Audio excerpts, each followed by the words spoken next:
ছাৰৰ ভাল নামটো হ'ল তৰুণ গোৱেল। ছাৰ হাৰিয়ানাত ঘৰ আৰু ছাৰ IPS বিষয়া। IPS বিষয়া শুনি পাইছানে? ছাৰ ইতিমধ্যে IPS চিলেকশ্যন হৈ কোকৰাঝাৰত এপইণ্টমেণ্ট হৈছে আৰু কোনোবা এবছৰ আমাৰ মাজুলী পাবহি। বুজিছে নাই? আমাৰ মাজুলী পাই যাবহি আমাৰ মাজুলীত। গতিকে ছাৰে আজি মাজুলী চাব আহিছিলে। তোমালোকৰ লগত অকণমান মানে কথা পাতিব শিক্ষাৰ বিষয় লৈ। তোমালোকে এটা সুযোগ পাইছা, কেনেকৈ সেই সৰ্বভাৰতীয় পৰীক্ষাত অৱতীৰ্ণ হ'ব পাৰি ছাৰে সুন্দৰ টিপছ তোমালোকক ক'ব। কালিলৈ তোমালোকে কেনেকৈ হ'ব। গতিকে মই ছাৰক তোমালোকৰ উদ্দেশ্যি বক্তব্য ৰাখিবৰ কাৰণে। नमस्कार। कैसे असमी से बोलते हैं आप? उन्हें लोग भाल ने अच्छा, तो आप सभी हिंदी समझते हैं? अभी मुझे असमी सीख रहा हूँ मैं, तो अभी मुझे असमी थोड़ी कम आती है। आप लोग को आता है हिंदी और इंग्लिश? तो हिंदी मीडियम और असमी तो आता है। अच्छा, कौन कौन सी क्लासेस है यहाँ पर? 9th 10th 8th और 10th।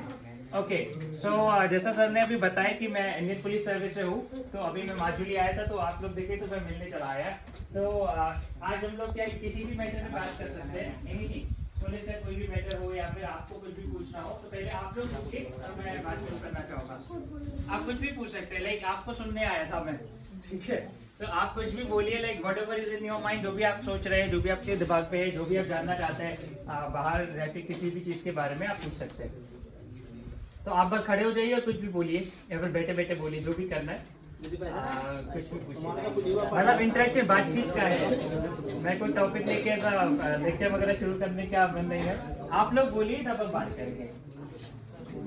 अच्छा, थोड़ा मैं मेरे बारे में बता देता हूँ तब आपको थोड़ा आइडिया होगा। मैं हरियाणा से हूँ और मैंने 2014 में 12th अपना किया। उसके बाद मैंने Shri Ram college of commerce new Delhi से बीकॉम ऑनर्स किया, जो ईशा का टॉप कॉलेज है। उसके बाद चार्टर्ड अकाउंटेंसी आधा किया, उसके बाद पेपर दिया IAS का, तो उस पर मेरा रेलवे में सिलेक्शन हुआ। मैंने 3 साल रेलवे में काम किया। उसके बाद फिर अभी पेपर दिया तो मेरा IPS में सिलेक्शन हुआ। तो मेरी ट्रेनिंग IPS की हो गई है, अब मुझे असम कार्डर में नियुक्त किया गया है। तो that is all about me. तो अब आप पूछ सकते हैं कुछ भी, जो भी आप चाहें। अच्छा, हेजिटेशन तो किसी को नहीं है ना? असम में तो मैंने नहीं देखा किसी को कुछ हेजिटेशन होती है ना। आप कुछ भी बोलिए। सेक्रेटरी साहब बोलिए कुछ। सर, आप IPS जाने के लिए बच्चों को कैसे मोटिवेशन करेंगे, मतलब क्या क्या करना चाहिए, क्या मोटिवेशन आप लोग दे सकेंगे? ओके, ठीक है। और किस मैटर पे बात करना चाहिए?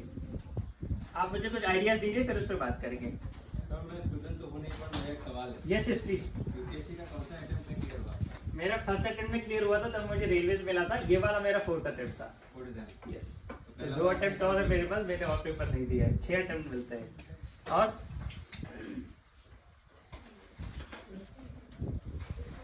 यस, अरे कुछ तो बोलो, बस ऐसे बोलो, कुछ भी जो दिमाग में आ रहा है बोलो, मतलब एनीथिंग। फिर जो उन्होंने क्वेश्चन किया उस पर भी बात करेंगे, मोटिवेशन एंड बताइए कि उसको कैसे करते हैं लोग। आपको कैसा लगता है स्कूल पे? न्यूज़पेपर कितने लोग पढ़ते हैं? नहीं पढ़ते हो? अच्छा, इंटरनेट कितने लोगों के पास है? इंटरनेट एक्सेस है सबके पास है ना? हाँ, तो बस तो प्रॉब्लम ही नहीं है। तो और तो कुछ पूछिए, फिर तो बात शुरू करेंगे।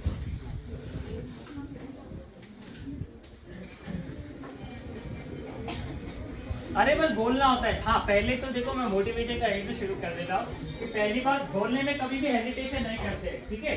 तो जैसे पब्लिक स्पीकिंग एक स्किल है, वो आना चाहिए। जैसे उन्होंने आपके सामने खड़े होकर पूछ लिया, तो पब्लिक स्पीकिंग स्किल है कि आपको डर नहीं लगता, आप कभी भी खड़े होकर कुछ भी पूछ सकते हो या कुछ भी बोल सकते हो पब्लिक में, ठीक है? तो इसको बोलते हैं पब्लिक स्पीकिंग की स्किल होना। अब आप जैसे जितने भी लोगों को देखते हो, जो भी बड़े बड़े बिजनेस पर्सन है या फिर जो भी अच्छा काम कर रहे हैं, उनको स्पीकिंग एबिलिटी आनी चाहिए। तो वो आपकी स्कूल से शुरू होगी। आपको जब मर्जी स्पीच दीजिए, जब मर्जी क्लास में खड़े होकर कुछ भी बोलिए, तो आपको डर नहीं लगना चाहिए उसमें, ठीक है? नहीं लगना चाहिए ना? या किसने बोला तो खड़े होकर बोलो कुछ। तो ये पहली चीज है। तो आपको ये जॉब करिए जब भी। अच्छा, कितने लोग हैं जिसको पब्लिक में बोलने से डर लगता है? हाथ खड़ा करिए। कितने लोग हैं जिसको स्टेज पे आके बोलने में डर लगता है? नहीं लगता ना, तो फिर कोई कुछ बोल क्यों नहीं रहा है? सेक्रेटरी साहब कोई नहीं बोल रहा है। अच्छा ठीक है, तो हम लोग उस पर बात करते हैं पहले। अच्छा एनसीसी में कितने लोग हैं यहाँ से?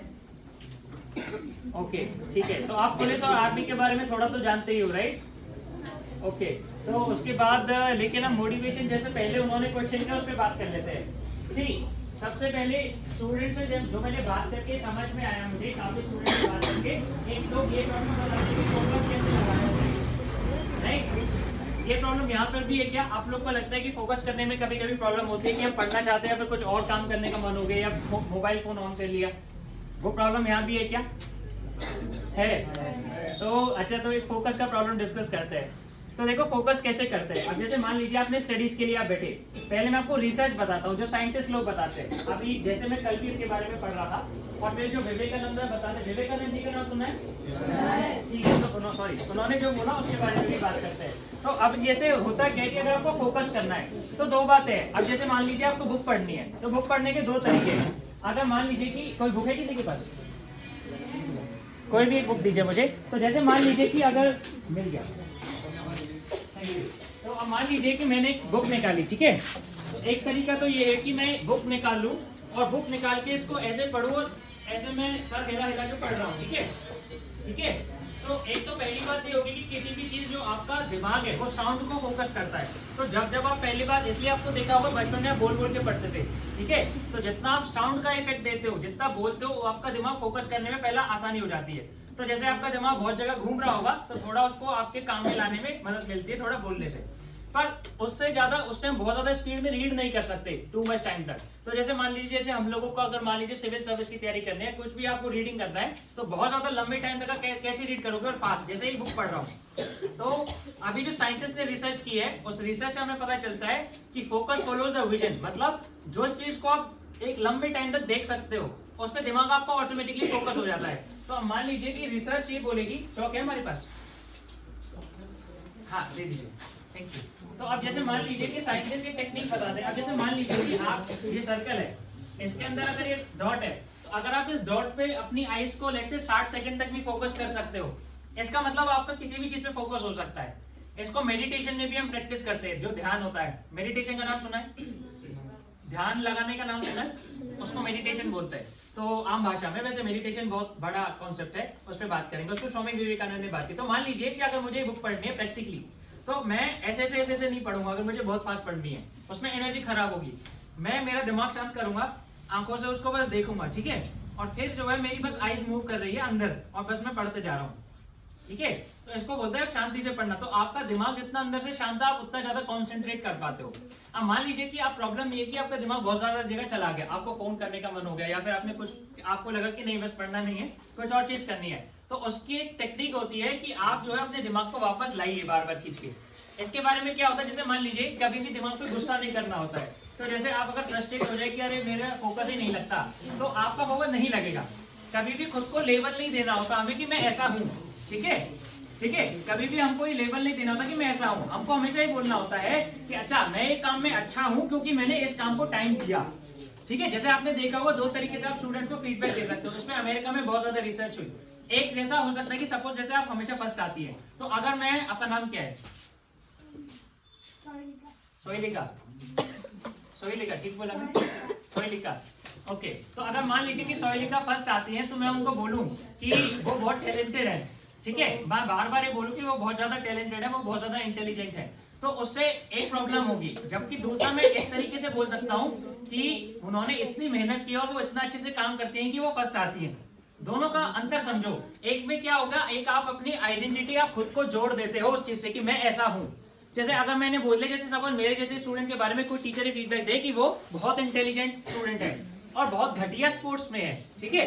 जैसे मुझे स्पोर्ट्स खेलना नहीं आता, तो अगर कोई मुझसे बोले कि ये बहुत घटिया स्पोर्ट्समैन है और बहुत अच्छा इंटेलिजेंट स्टूडेंट है, और उस फीडबैक से दो प्रॉब्लम होगी। ये मैं मान के बैठ जाऊंगा कि मैं स्पोर्ट नहीं खेल सकता, जबकि फीडबैक ऐसे नहीं देना चाहिए। तो आप खुद को भी जब भी बात करते तो आप कभी भी खुद को ये मत बोलिए सिंपल कि मैं बहुत अच्छा इंटेलिजेंट स्टूडेंट हूँ या मैं बहुत घटिया पेंटर हूँ, लेट्स से बहुत घटिया म्यूजिशियन हूँ। नो, आप ये बोलिए कि मैं पढ़ अच्छा पाता हूँ क्योंकि मैंने उस चीज को अच्छा टाइम दिया, जिस भी चीज को आपको पता होना चाहिए कि जिस भी चीज पर आप थोड़ा फोकस करो, जिस भी चीज पर आप थोड़ा टाइम दो, वो आप सीख सकते हो। इसको बोलते हैं साइकोलॉजी की भाषा में ग्रोथ माइंडसेट। ठीक है, आप ये किताब है, जिसको टाइम मिले कभी पढ़ना, अंग्रेजी की किताब है, और जिसको नहीं टाइम मिले यूट्यूब पे जाके इसके बारे में आधे घंटे सुन लेना। माइंडसेट एक किताब है। माइंडसेट का मतलब समझते हो, आपका चीजों को देखने का नजरिया, आपका एटीट्यूड। तो बिलीव मी, एक फ्यूचर में जब आप थोड़े बड़े हो जाएंगे ना, आप बड़े हो भी चुके हो, तो हर चीज आपकी मानसिकता पे आ जाती है कि आप चीजों को कैसे लेते हो, आप क्या मान के बैठे हो खुद के बारे में। अगर आप ये मानते हो कि मैं मेहनत से या एफर्ट से कुछ भी कर सकता हूँ, तो आप कुछ भी कर जाओगे। अगर आप खुद को बार बार बोलते रहते हो कि मैं बहुत खराब हूँ, या मैं ये चीज नहीं कर सकता, ये नहीं कर सकता, तो आप नहीं कर पाओगे। ठीक है, बस इतना सा फर्क होता है। अब ये माइंडसेट की बहुत ज्यादा सालों की रिसर्च के बाद पता चला कि अगर फीडबैक में ऐसे दूं कि तुम बहुत इंटेलिजेंट हो, तो वो बच्चा क्या करेगा, वो थोड़ा कॉन्शियस हो जाएगा, उसकी इमेज बन जाएगी कि ये इंटेलिजेंट बच्चा है, राइट। तो अब मान लीजिए कि उन लोगों पे रिसर्च करके पता चला साइंटिस्ट को कि उन लोगों ने भी डिफिकल्ट क्वेश्चन में उतने सॉल्व नहीं करेंगे, उनको अपनी इमेज बचानी है ना। जबकि जो वो बच्चे जिनको मैं ऐसे फीडबैक दे दूं कि तुम बहुत मेहनत कर रहे हो, तुम बहुत अच्छा कर रहे हो, तुम अच्छा कर लोगे, तो वो और भी ज्यादा उस पर मेहनत करने के लिए करेंगे, क्योंकि उसको मेहनत करने के लिए शाबाशी मिल रही है। समझ रहे हो बात, ये डिफरेंस समझ पा रही हो। तो कल को आपको मान लीजिए फोकस नहीं लग रहा, आपको बड़ा टारगेट मत बनाओ। आप ये मत सोचो कि मैं एक किताब 2 दिन में पढ़ दूंगा। आप मान लीजिए बिल्कुल घटिया हो पढ़ने में, अभी आप बिल्कुल नहीं पढ़ पाते हो, आप सिंपल अपने को टारगेट दो। और एक टेक्निक बहुत ज्यादा काम करते हैं, उस किताब के बारे में भी बात करेंगे। आप सिंपल अपने को टारगेट दो कि आज मैं सिंपल 4 लाइन पढ़ूंगा, कर सकते हो इतना। ब्रेन की प्रॉपर्टी होती है, जो भी काम इसको करवा दिया एक बार, ये उसको बार बार करना चाहता है। ब्रेन की हमारी प्रॉपर्टी होती है, ठीक है। इसमें स्वामी विवेकानंद क्या कहते हैं, मैं उसको आपको समझा रहा हूं, तब आप समझ पाओगे। किसी को पता है यहाँ पे आदत इंपॉर्टेंट है लाइफ में, समझते हो, हैबिट्स। कितने लोग मानते हैं कि आदतें बहुत इंपॉर्टेंट है, बोलते हैं ना अच्छी आदतें डालो, अच्छी आदतें डालो, सुना है? नहीं सुना? आसामी में क्या कैसे बोलते हैं उसको? अभ्यास। अभ्यास आसामीज का मुझे एल बनाना तो आ गया, ये अभ्यास या सभी आगे, पर ये नहीं आता अभी। तो अब मान लीजिए वो ऐसा क्यों बोलते हैं। अब जैसे मान लीजिए आपके दिमाग में हैबिट्स कैसे बनती है, उसको समझिए। अभी आपको इतना समझ आया कि खुद को ये बात कभी नहीं बोलनी कि मैं ऐसा हूं या ऐसा हूं, ये बोल सकते हो कि मैंने ऐसा ऐसा किया इसलिए ऐसा हुआ। ठीक है, समझ लो, इतना डिफरेंस समझ में आया। ये बहुत सालों की रिसर्च के बाद पता चला, ठीक है, कि अगर आप खुद को किस तरह के आप शब्द बोल रहे हो खुद को, उससे डिपेंड करता है कि आप लाइफ में क्या करोगे और आप क्या करना चाहते हो। ठीक है, अब दूसरा कॉन्सेप्ट ये समझो कि अब आप आदत कैसे डालोगे, हैबिट्स।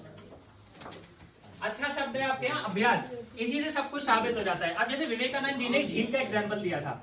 अब मान लीजिए ये माजुली की आइलैंड है ना, अब जैसे मान लीजिए नदी आपको दिख रही है, सामने नदी देखी है ना, तो अब देखिए उसमें जो लहरें उठ रही है वो क्यों उठ रही है, हवा उसके ऊपर से जा रही है, कोई उसके ऊपर बोट चल रही है, कोई उसके ऊपर पत्थर फेंक रहा है, ठीक है, कोई पंछी उड़ के जा रहा है उसके ऊपर से। तो मान कहने का मतलब ये है कि जब बाहर से कुछ इंप्रेशन पड़ता है, ठीक है, बाहर से कुछ हुआ तो उसके अंदर लहर उठेगी। सही है ये बात? तो ऐसा आपका दिमाग है। अब मान लीजिए आप अपने दिमाग को ब्रह्मपुत्र नदी की तरह समझो, ये आपका दिमाग है, ठीक है, ठीक है, ये जो है भरा हुआ है ऊपर तक, ठीक है, थोड़ा खाली भी है, ये आपका ब्रेन है, इसको ब्रह्मपुत्र रिवर की तरह लो। अब ब्रह्मपुत्र नदी में जैसे लहरें उठती है जब उसके ऊपर कुछ पड़ता है, ठीक है, उसी तरीके से जैसे हमारा ब्रेन है, जैसे हमारा ये इंसान है, अगर हमारा नाक, हमारी आंख, कान, ठीक है, हमारा स्किन, जितने भी सेंस ऑर्गन्स है, 5 सेंस ऑर्गन्स है ना हमारे, टेस्ट किया, आपने कुछ सुना, तो ये क्या हो गया, बाहर से आप कुछ ले रहे हो अंदर। जैसे मैं आपको क्यों देख पा रहा हूँ, आप मुझे अभी क्यों देख पा रहे हो, क्योंकि आंखों ने कुछ देखा, ब्रेन ने उसको एनालाइज किया और मुझे बताया कि अच्छा यहाँ पर इतने स्टूडेंट बैठे हैं। ठीक बात है।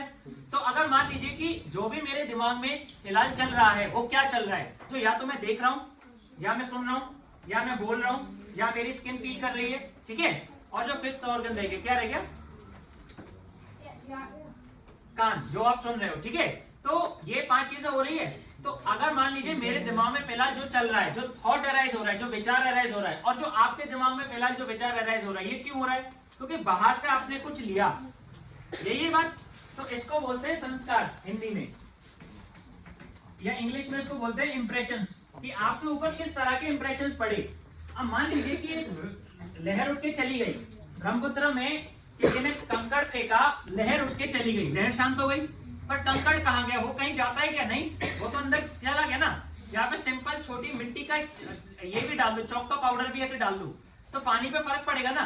तो चौक का पाउडर तो चला गया ना उसके अंदर। ऐसा ही ब्रेन है, एक बार आपने ब्रेन के ऊपर कुछ भी इंप्रेशन डाला, ठीक है, एक बार आपने अगर ब्रेन के ऊपर कुछ भी इंप्रेशन डाला, वो कहीं जाता नहीं है, वो वहीं रहता ही रहता है, ठीक है। तो इसलिए बार बार बोलते हैं, गांधी जी ने भी बोला था ना, अच्छा बोलो, अच्छा सुनो, हाँ, अच्छा कहो, वो इसलिए बोलते थे एक बार आपने कुछ भी ब्रेन पे इंप्रेशन डाला वो वहीं रहेगा। तो इससे मतलब क्या हुआ? अब इसे मान लो कि आप किसी आदत, आप मान लीजिए कोई म्यूजिक सीखने की कोशिश कर रहे हो, बांसुरी सीखना है आपको, फ्लूट, ठीक है। या फिर मान लीजिए ये आपको किताब पढ़नी है, ये किस चीज की किताब है? आधुनिक ज्योग्राफी, आधुनिक भूगोल। तो ये भूगोल की किताब है, अब आपको ये पढ़नी है, ठीक है। अब आपको ये समझनी है कि भूगोल क्या है। तो अब मान लीजिए भूगोल आप अगर पहली बार पढ़ रहे हो, आपने ब्रह्मांड के बारे में पढ़ा, पृथ्वी कैसे बनी, ब्रह्मपुत्र के बारे में भी पढ़ा कि ये यारलुंग सांगपो निकलेगी, तिब्बत साइड से आएगी, ठीक है, अरुणाचल से आएगी, फिर एक बेंड होगा 90 डिग्री का, फिर ये ब्रह्मपुत्र बांग्लादेश में चली जाएगी। तो अगर आप कुछ भी चीज सीख रहे हो तो पहले आपने, अब ये रीड किया मैंने, अब रीड करके मैंने मेरा इंप्रेशन डाल दिया दिमाग में, तो ये इंप्रेशन कहीं जाएगा नहीं। हो सकता है आप ये भूल जाओ, लेकिन कल को मैं आपको याद दिलाऊंगा तो ऐसा नहीं होता आपके साथ कि 1 साल पुराना गाना भी आपको याद आ गया, होता है ऐसा? कई साल पुराना गाना जिसको आप भूल चुके हो, कहीं से ट्यून सुनते हो, वो आपके दिमाग में आ जाती है, राइट? होता है ना ऐसा? तो अब वो ऐसा क्यों हो पाता है? क्योंकि हमारे दिमाग में मतलब वो पड़ा है कहीं ना कहीं। इसको बोलते हैं हमारा सबकॉन्शियस ब्रेन, ठीक है। आप पीछे ही चले जाइए। इसको बोलते हैं सबकॉन्शियस ब्रेन, ठीक है। तो ब्रेन में 3 पार्ट होते हैं साइकोलॉजी की भाषा में। एक कॉन्शियस ब्रेन, कॉन्शियस का मतलब है जो आप जानबूझकर सोच रहे हो इस वक्त, ठीक है। एक सेमी कॉन्शियस, एक अनकॉन्शियस। अनकॉन्शियस मतलब पड़ा है। तो जैसे मान लो कि ये कंकड़ पत्थर आते जाएगा, बालू आता जाएगा, मिट्टी आती जाएगी, ठीक है। वो जमा होते होते एक तरीके की मिट्टी, एक यहाँ पर ऐसे मान लो कंकड़ पत्थर टाइप बन जाएगी, जमा होते रहेगी ना सेम चीज। और जब ऐसी चीजें सेम हो जाएगी वो और जमा हो जाएगी। तो आपने देखा होगा ना, भूगोल में भी पढ़ते हो, जैसे समंदर में होता है, उतरते उतरते बहुत सारे जमीन बनी हुई है समंदर के नीचे, राइट। तो इसका मतलब ये हो गया कि आपने धीरे धीरे छोटी छोटी मिट्टी ऊपर से डाली और वो ऐसे छोटे छोटे कंकड़ बने, वो मिलके पूरी चट्टान बन गई। ऐसा ही है, ऐसा ही होता है ना, भूगोल में भी पढ़ा होगा। ऐसा ही आपका दिमाग काम करता है। अब मान लीजिए आपने धीरे धीरे कुछ भी चीज बोलना, सुनना या फील करना शुरू किया, तो धीरे धीरे क्या होगा, आप जिस तरह के विचार बार बार डाल रहे हो वो जमा होते जाएंगे, ठीक है, जमा होते जाएंगे। और जिस तरह के विचार बार बार जमा होते जाएंगे वो आपकी क्या बन जाएगी? आदत बन जाएगी, ठीक है। अब समझ में आ रहा है आदत कैसे बनती है? एक बार आपने ब्रश किया, जैसे हमारे पेरेंट्स ने हमको ब्रश करना सिखाया सुबह, ठीक है। वो पहली बार आपने किया तो आपको नहीं आया ना, पहले ब्रश करना किसी को आता था, दांत पे नहीं आता था, तो आपने वो बार बार किया, अभ्यास आपने लिखा। तो जिस भी तरह का आप बार बार चीजें देखोगे, बोलोगे, सुनोगे या खुद को बोलोगे अंदर, वैसा आपका दिमाग बन जाता है। दिमाग की प्रॉपर्टी होती है, ठीक है, समझ लो। तो इस तरीके से आदत बनती है और जो सेम तरह की आदतें जुड़ जाती है तो आपका चरित्र बन जाता है। समझ गए कि आप डेली, इसका मतलब हर सेकंड, हर क्षण आप क्या खुद को बोल रहे हो, सुन रहे हो या कह रहे हो, वो आपको बहुत ध्यान में रखना चाहिए कि हमको अच्छी बातें बोलनी है, अच्छा पढ़ना है, अच्छा कहना है, अच्छा सुनना है। क्यों? क्योंकि उस तरह के जो इंप्रेशन है, जो उस तरह के संस्कार है, वो जमा होते जा रहे हैं और वो जमा होकर आपकी आदतें बन रही है और एक तरह की आदत बन के आपका कैरेक्टर यानी आपका चरित्र बन जाएगा। ये बात आपको समझ आई? अब मान लीजिए कि आपका फोकस नहीं लग रहा, ये एक तरह की आदत है। तो पहली बात, अगर आपको अपना फोकस बढ़ाना है, कंसंट्रेशन, तो कैसे बढ़ेगा? पहली बात तो एक्सेप्ट कर लो, स्वीकार करो कि हाँ मेरा फोकस अभी नहीं लग रहा है, नो प्रॉब्लम, एक्सेप्ट कर लिया हमने। सेकेंडली उसमें हम दूसरा काम ये करेंगे कि अब हमने स्वीकार कर लिया, हमारा पहला काम हो गया। अब हम दूसरा काम उसमें ये करेंगे, सबसे इंपॉर्टेंट, कि ये सोचेंगे कि हमारा फोकस क्यों नहीं लग रहा है। तो जैसे मान लीजिए कि किसी को मोबाइल देखने की हैबिट है उस टाइम में, किसी को फ्रेंड्स के साथ जाना है, किसी को कुछ और काम करना है, वो काम आप सारे करो, लेकिन उसके लिए टाइम फिक्स कर सकते हो, ठीक है। तो आपने सोच लिया कि ठीक है मैं 90 मिनट पढ़ूंगा, ज्यादा नहीं पढ़ूंगा, 90 मिनट पढ़ूंगा, पर 90 मिनट में फोन नहीं देखूंगा। तो उस वक्त में मेरे को भी ये करना पड़ा। जैसे लास्ट ईयर हमने आईपीएस की तैयारी की, तो मुझे पता है मैं हर 15 मिनट में फोन देखूंगा, ये रियल प्रॉब्लम है। तो मैं फोन बंद करके स्विच ऑफ करके अलमारी में रखूंगा। मैं तब भी भागता था और अलमारी से ले आता था, फिर मैंने मम्मा के पास देना शुरू किया कि 1 घंटे फोन रखो, ठीक है। तो होता क्या कि धीरे धीरे फिर आपके ब्रेन में जो पुरानी आदत है ना, उसको टूटने में टाइम लगता है। तो अपने दिमाग को वो टाइम दो। तो अगर देखो नई हैबिट बनाने का सिंपल फॉर्मूला है, जो चीज आपको नहीं करनी उसके बारे में नहीं सोचना है, क्योंकि ब्रेन की प्रॉपर्टी है। अगर ब्रेन को ये बोलोगे ना कि मुझे फोन यूज नहीं करना, तो ब्रेन ऐसा बोलेगा करना है। क्योंकि ब्रेन क्या नहीं करना क्या करना है उसमें अंतर नहीं करता है। वो सिंपल ये देखता है कि मुझको कौन सी बात ज्यादा बार बोली गई है। ठीक है, आप फोन में आप दिमाग में यही बात रिपीट कर रहे हो मोबाइल मोबाइल मोबाइल, तो आपका ब्रेन सोचेगा मोबाइल। उसको इस बात से मतलब नहीं है कि आपने ना कहा था कि हाँ कहा था। ठीक है, तो इसलिए ब्रेन की प्रॉपर्टी ये होती है कि आप वो सोचिए जो आपको करना है। तो मान लीजिए कि अगर मैं 1 घंटा किसी चीज को देता था, मैंने सोच लिया कि मुझे फुटबॉल खेलनी है, किताब पढ़नी है, तो मैं सिर्फ ये सोचूंगा। और इसका एक पावरफुल टूल ये कि अब एक डायरी खरीदो, डेली उसमें बस लिखो कि मैं कल ये कर रहा हूँ। कर सकते हो ये बहुत पावरफुल टेक्निक है। मेरी लाइफ में इसने लाइक जिंदगी बदल दी। मैंने 2 साल पहले इसको यूज करना शुरू किया था। तो मान लीजिए आप एक डायरी ले लो, जैसे मैं अभी मेरे पास है नहीं वो डायरी, मैं आपको दिखा था। मैंने उस पर लिखा था कि लाइक कल कहीं भी स्कूल दिखेगा मैं बच्चों को पढ़ा रहा हूँ। तो अभी देखो स्कूल दिख गया, मैं आ गया, प्लान नहीं था। ठीक है, तो आप जो है डायरी लो, उसमें छोटे छोटे गोल बनाओ। जैसे आप ये लिख सकते हो कि कल अच्छी धूप खिली होगी, तो उसको बोलते हैं एक किताब है एक्चुअली जिसके बारे में मैं आपको बता रहा हूँ। मैं आपको 2-3 हजार का पेज जो पढ़ा है उसको आपको 10 मिनट में समराइज कर रहा हूँ। ठीक है, तो अब जैसे मान लीजिए कि आप डायरी में ये मत लिखो आपको क्या नहीं करना, वो कभी नहीं लिखना चाहिए। उसके बारे में मुझे सोच के टाइम ही खराब नहीं करना, वो तो करना ही नहीं है ना। हम उस चीज पे सोचेंगे जो हमें करना है। तो अब जैसे मान लीजिए आपको एक किताब पढ़नी है, आप फिर ये लिखोगे कि कल बहुत अच्छा मौसम होगा, धूप खिली होगी, मैं ऐसे 10 पेज पढ़ रहा हूँ और खुश हो रहा हूँ, मैं ये लिखूंगा डायरी में। तो आपको सिंपल ये नहीं लिखना कि पढ़ना है, इसको फिक्स करना है, कॉन्क्रीट बनाना है कि ये पढ़ना है, इतने पेज पढ़ूंगा और जो है ऐसा फील करूंगा। उसको पढ़ के आपको जो फील होगा वो भी महसूस करो। एक दिन पहले जी लो उस जिंदगी को। ठीक है, तो वो जिंदगी आपकी हकीकत अगले ही दिन बन जाएगी। That always happens, always. जैसे मान लीजिए आपको जो भी बनना है लाइफ में, आगे जो भी करना है, किसी को मान लीजिए बहुत बड़ी $1 बिलियन कंपनी बनानी होगी, किसी को मान लीजिए कि कोई अफसर बनना होगा, या फिर किसी को मान लीजिए बहुत अच्छा आर्टिस्ट बनना होगा। आप अभी से ये अगर नोट करना शुरू करो ना, जैसे मान लीजिए किसी को बहुत बड़ा व्यू डांसर बनना है, या फिर किसी को बहुत बड़ा म्यूजिशियन बनना है, ऊपर नजर के जैसा बनना है, तो अब अगर आप डेली लिखोगे कि मैंने जैसे उसके लिए फिर मैं रास्ता बनाऊंगा। जैसे अगर मुझे म्यूजिशियन बनना है, मैं लिखूंगा कि कल डायरी में मैं लिखूंगा कि मैं कल ना एक गाना सुन रहा हूँ, या मैं कल एक गाने को म्यूजिक सीख रहा हूँ। ठीक है, मैं कल 15 मिनट बांसुरी बजाना सीख रहा हूँ। तो आप जो डायरी में लिखते हो वो हो जाता है। That always happens. नहीं, मेरे साथ हुआ, मैं पुलिस अकेडमी में गया, मैं 92 kg का था। तो अब मुझे बोला कि वेट रिड्यूस कीजिए, तो मैं अब मुझसे चिनअप नहीं होता था, पुशअप नहीं होते थे। तो मैं 6 हफ्ते के बाद मेरा 0 पुशअप था। ठीक है, पुलिस में तो मैं लिखता था डायरी में कि मैं 10 दिन के बाद पुशअप कर रहा हूँ, मैं कल 10 पुशअप करके सो जाऊंगा। ठीक है, तो धीरे धीरे हो गया, मैं 70 kg का हो गया, 20 kg डाउन हो गया 5-6 महीने में। सो आप जो भी सोच सकते हो वो हो सकता है। तो उसकी टेक्निक यही है, मैं आपको प्रैक्टिकल टेक्निक बता रहा हूँ। सिंपल डायरी उठाओ, जैसे मेरे घर पे आज भी बोर्ड लगा के रखा है मैंने। मैं कल यहाँ नया आया हरियाणा से, तो मैं यहाँ पे पहला काम मैंने किया, मैं बोर्ड खरीद के लाया, उस पर कल चौक से लिखा कि ये कर रहा हूँ। जैसे मेरा आज का गोल था कि आज सुबह जल्दी उठ के सूरज देखना है 5 मिनट, ये मेरा आज का ड्रीम था। ठीक है, कल मैं लिख के सोया था बोर्ड पे कि बहुत दिन से मैं सुबह जल्दी नहीं उठ रहा, मैं रात को 1-2 बजे सो रहा हूँ कुछ काम करके, तो मैं लिख के सोया कि कल उठ के मैं सूरज देखा होगा 5 मिनट। इतना कर सकते हो। तो बहुत छोटे छोटे गोल बनाओ, क्योंकि आपकी ब्रेन की प्रॉपर्टी है, जब छोटा टारगेट अचीव कर लोगे ना, ब्रेन बोलेगा और बड़ा टारगेट दो, अब और बड़ा टारगेट दो। ठीक है, और पेशेंस, उसको ब्रेन पे कभी गुस्सा नहीं करना है, बोलने की ठीक है मैं समझ जाऊँ तुम दूसरी डायरेक्शन में जा रहे हो, वापस आ जाओ। जैसे हमारे दिमाग को पता है कि पढ़ना है, फिर वो दूसरी दिशा में चला गया, मैं बोलता हूँ ठीक है चला गया, कोई बात नहीं, नो प्रॉब्लम, वापस आ जाओ। ठीक है, बार बार बुलाना है उसको। ये हो सकता है ना, ये प्रैक्टिकली समझ पा रहे हो कैसे होता है। और दूसरा, जो चीज आपको काम नहीं करना ना, उसमें कभी इंगेज नहीं होना। जैसे मान लीजिए कि कुछ ऐसे विचार है जो आप चाहते हो, ना सोचो। जैसे मान लीजिए कि आप अपना पूरा टाइम अच्छे विचारों में बिताना चाहते हो, तो जब भी कोई आपको नेगेटिव बात करता है तो आपको उसको रिस्पॉन्ड करने की जरूरत ही नहीं है। ठीक है, just smile and let it go.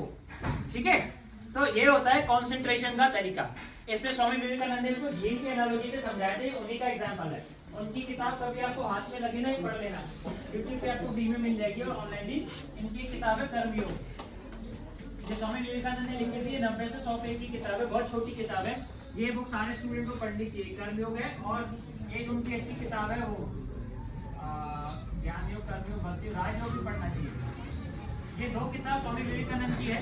और जिसको इंग्लिश में साइकोलॉजिस्ट की बुक पढ़नी है, इसको मैंने एक किताब बता दी, माइंडसेट। और दूसरी किताब जो मैं सारा एक्सप्लेन कर रहा था, ये वाली किताब है, the power of subconscious mind. Subconscious मतलब ब्रेन का मतलब समझ गए ना। जैसे जो थली में पड़ा है सबकॉन्शियस है, आपको पता नहीं है पड़ा है, पर पड़ा है। जो आप ऊपर लहरों रही है, जो दिख रही है, जो आपको पता है मेरा दिमाग ये सोच रहा है, वो कॉन्शियस ब्रेन है। समझ गए? हमारा सबकॉन्शियस माइंड